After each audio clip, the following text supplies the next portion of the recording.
bienvenue sur cette vidéo. Je vous avais dit que j'aborderais les différentes problématiques que vous m'aviez signalées en tant que croyant. Je vous propose de commencer par un des sujets qui se trouve dans de très nombreux commentaires. Il s'agit de la solitude et de la sensation d'isolement, et notamment dans la foi. Voici mon avis sur le sujet et l'aide que je vous propose. N'hésitez pas à partager le vôtre. Ce nouveau format est là pour que nous mettions en commun notre expérience afin qu'elle profite à chacun. En règle générale, à base de toute solitude, il y a une blessure. Elle peut prendre la forme d'un rejet ou d'un abandon. Certaines personnes ont beaucoup donné et n'ont pas reçu, selon leurs attentes, même si elles disaient ne rien vouloir en retour. Et cette blessure, lorsqu'elle n'est pas soignée, incite celui ou celle qui souffre à s'isoler et fuir, ce qui peut lui causer de la douleur.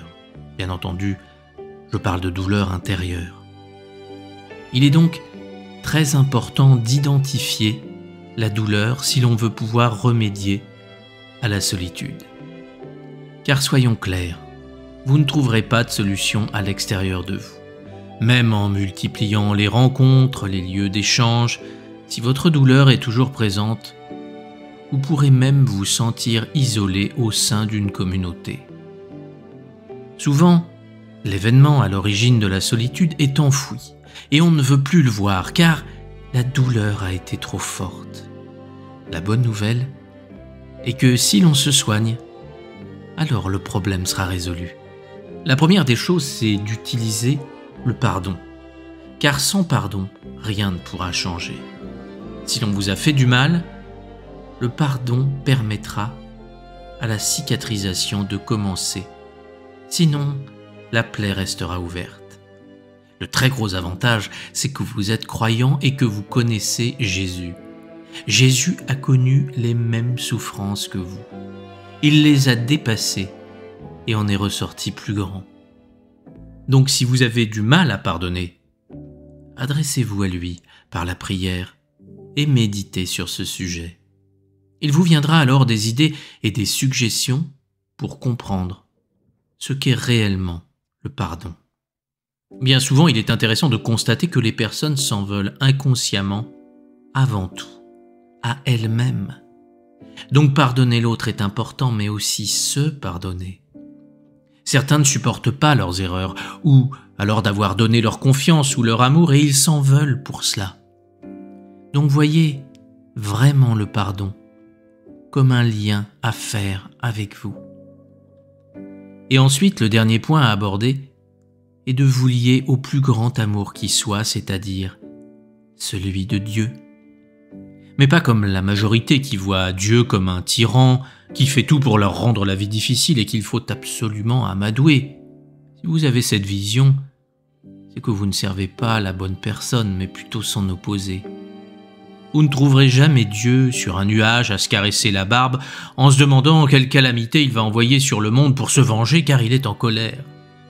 Vous le trouverez avant tout à l'intérieur de vous.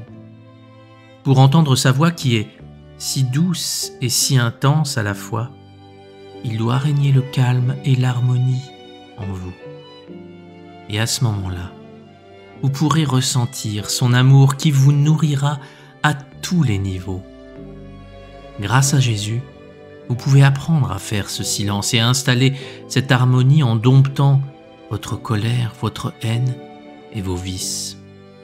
Et ensuite, Dieu se manifeste en vous et alors, là, tout est différent.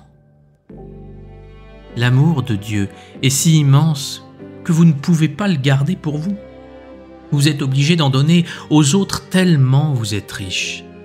Oui, tout change. Auparavant, vous demandiez de l'amour à tout le monde, car vous n'en possédiez pas. Vous étiez gentil et serviable afin que l'on vous reconnaisse et que l'on vous remercie pour avoir enfin une bribe d'amour. Un peu comme un mendiant qui fait la manche pour quelques centimes.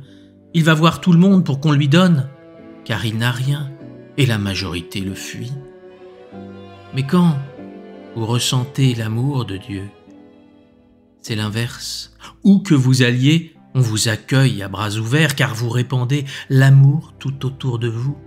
Vous redonnez espoir à ceux qui sont perdus, vous éclairez le chemin de ceux qui se sont égarés. Et chaque personne que vous voyez, vous l'aimez. Même si elle n'est pas toujours très recommandable, vous n'attendez plus la reconnaissance des autres, car vous savez celle de Dieu. Voilà ce que je pouvais vous dire sur la solitude. Pour résumer, en premier, identifiez ce qui a créé cette blessure en vous. Ensuite, soignez cette blessure avec le pardon des autres, mais surtout de vous-même.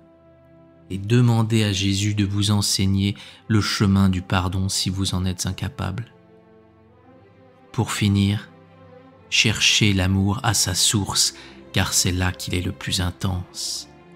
Ainsi vous verrez que toute solitude disparaîtra et vous verrez que vous n'étiez en fait jamais seul.